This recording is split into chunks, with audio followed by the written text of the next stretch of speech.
Open your kitchen cupboard right now. A bag of chips, a box of cereal, cookies, maybe a sauce with more sugar in it than you realize. Now think about the last time you ate something like that. You probably weren't starving. You may not even have been hungry. But once you started, stopping felt strangely difficult. One chip became a handful. A quick snack became you looking for something else. And the strangest part is this. Even after eating hundreds of calories, you may still not feel truly satisfied. Your stomach got food, your brain got flavor. But something inside you kept asking for more. Most people blame themselves for this. They think they lack discipline. They think they just need more willpower.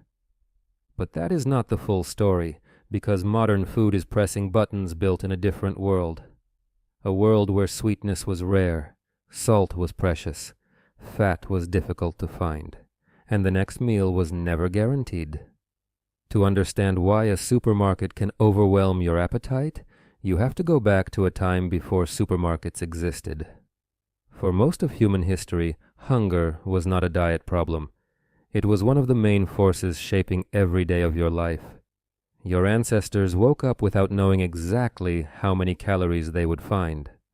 Maybe berries, maybe roots, maybe shellfish along a coast, maybe honey if someone was brave enough to climb for it, maybe meat if a hunt went well, maybe nothing. In that world, the foods that tasted best were not treats, they were survival information. Sweetness meant energy. Fat meant dense calories that could keep you alive when food disappeared. Salt helped the body function, and in many environments it was difficult to obtain. The richer something tasted, the more valuable it was. So the human brain learned a simple rule. When you find high-calorie food, eat it. Eat it now.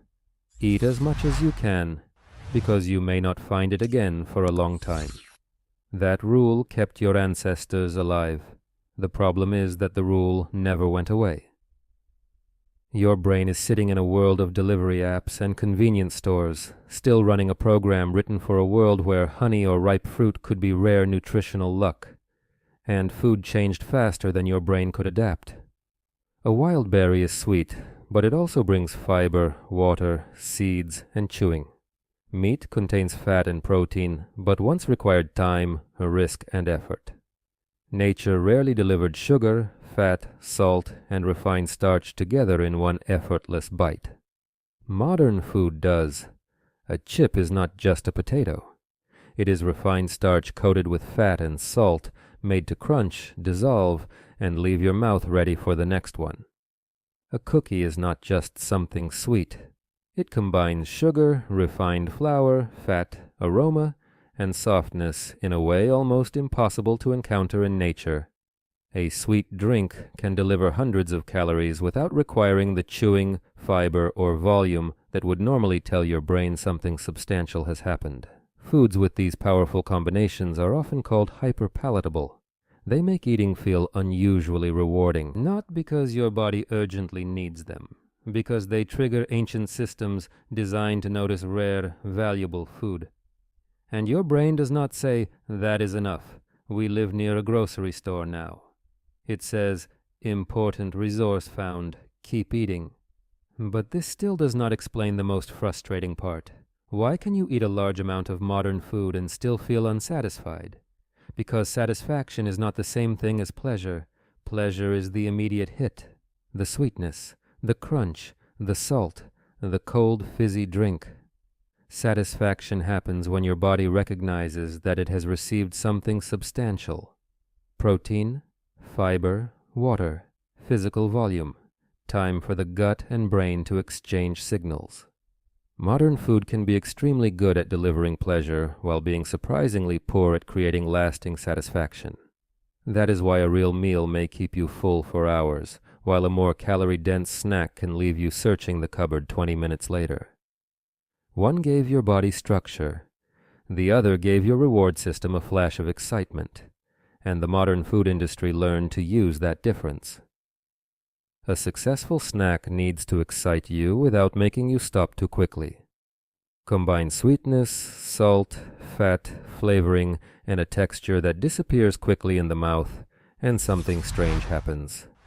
You can consume a lot before your brain fully registers that you have eaten.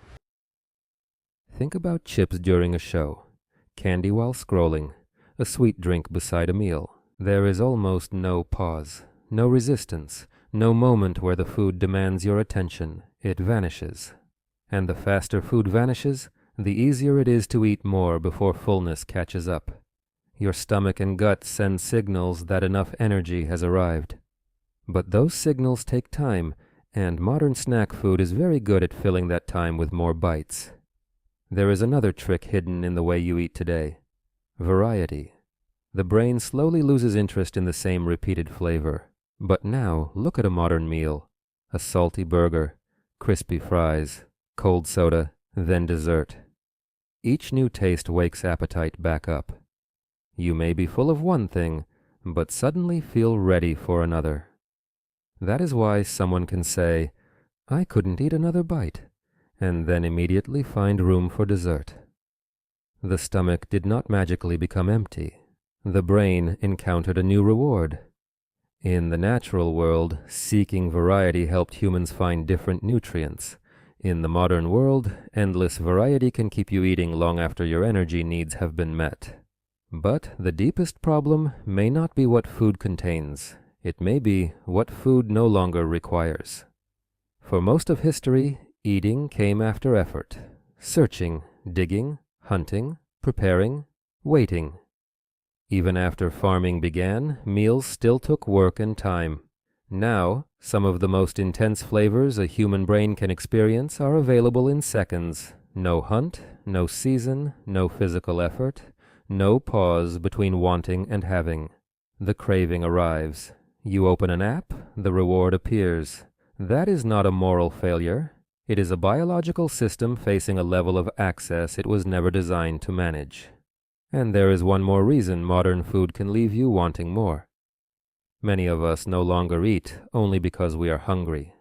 We eat because we are tired, because we are stressed, because we are bored, because the day felt disappointing, because a screen is playing and our hands want something to do. And food works, at least for a moment. A sweet or salty snack gives the brain a small reward.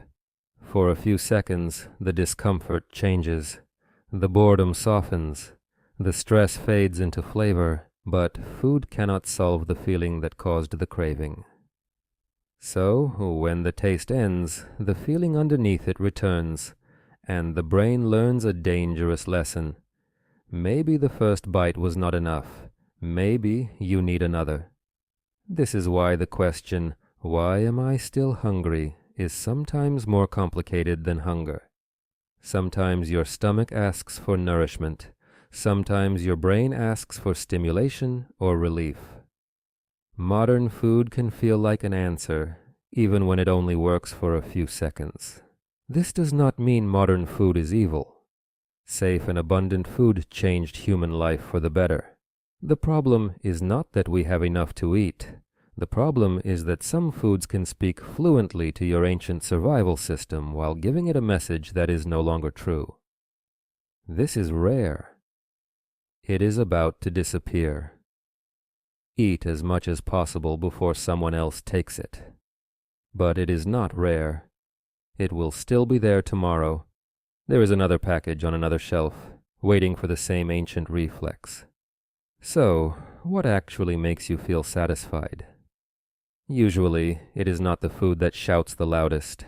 It is food that gives your body enough time and substance to understand what happened. Protein, fiber, and water. Food you have to chew. Meals you actually notice eating, because fullness is partly physical, but satisfaction is also attention. When you eat while scrolling, driving, or watching a screen, your brain may barely record the experience. The calories arrive, but the moment of having eaten feels incomplete. So later, you search for another moment, another taste, another small reward. Not because you are broken, because the part of your brain that evolved to remember a valuable meal never really noticed the first one. Thousands of years ago, a craving for sweetness could lead your ancestor to climb a tree for honey. A craving for salt could help them search for something their body needed. A craving for fat could push them toward the calories that helped a family survive a difficult season. Those cravings were not weaknesses. They were instructions. They were survival.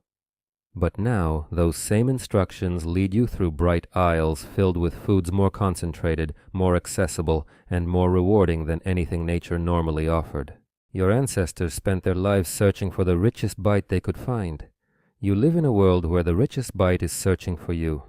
It is in the snack beside the checkout, the delivery notification, the package catching your eye when you are tired, and late at night when you open the cupboard even though you already ate. It can feel like a personal failure, but it is not just you standing there. It is every hungry generation that came before you, every rare sweet fruit found, every successful hunt, every moment when eating more meant surviving another day. Your body is not weak. It is brilliantly adapted to a world that no longer exists. Modern food does not always leave you unsatisfied because you need more food. Sometimes it leaves you unsatisfied because it gave your ancient brain exactly what it wanted, without giving the rest of you what it was actually looking for.